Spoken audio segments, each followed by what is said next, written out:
For most parents, it's easy to talk about their kids. Well, he was a good-looking kid. He was a pretty good athlete. He was very smart. But most parents haven't lost their child. Just full of life. Like Joey Beck did. Why did it have to be him? I would rather it been me. Seth Beck died in 2019 after crashing into a guardrail on a stretch of highway in Missouri. Crash scene photos from investigators show the mangled steel lying in the road.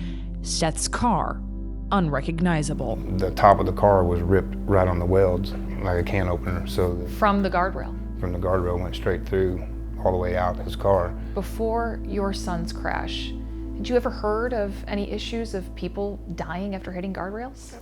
No.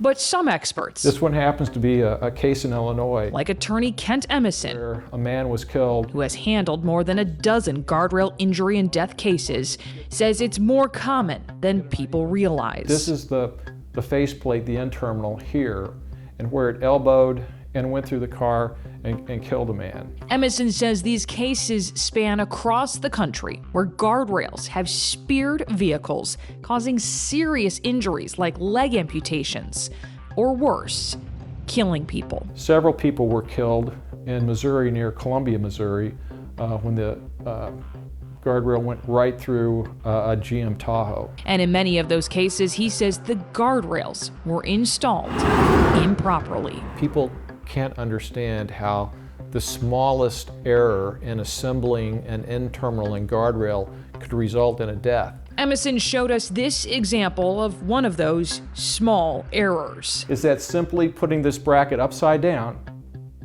caused the failure. Improper installation and caused the failure. In 2020 in Oklahoma, a 54-year-old woman hit this guardrail. The end terminal and guardrail went right through this full-size pickup and killed the lady driving this pickup in 2020. Emison says any installation error could contribute to the guardrail locking up, turning the device into a spear. They need to understand the amount of technical finesse that goes into a guardrail design. Brian Kuhn is a crash reconstructionist who's inspected hundreds of guardrail crashes for attorneys and has a doctorate in engineering.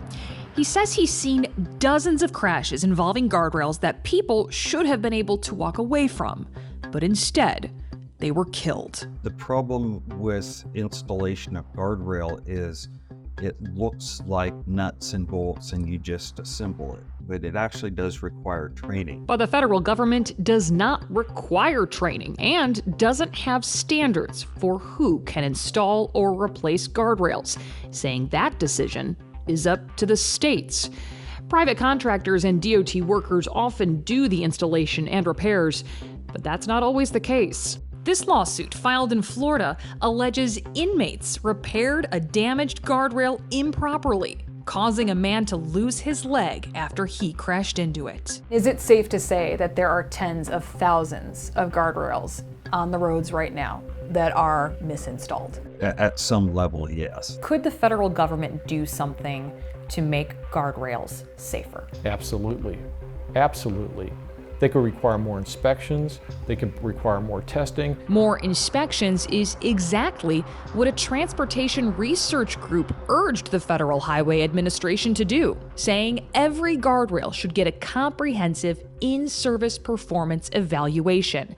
That was back in 2014, and Emison says that still hasn't happened.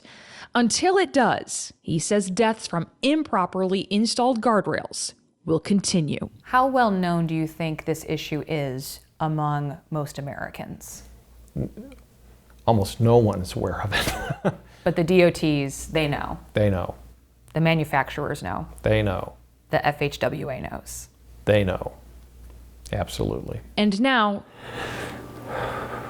Joey Beck knows just how catastrophic this device meant for safety can be. I always thought guardrails are there to protect you from your car rolling over here or going in the river. Now what do you think about them when you see guardrails?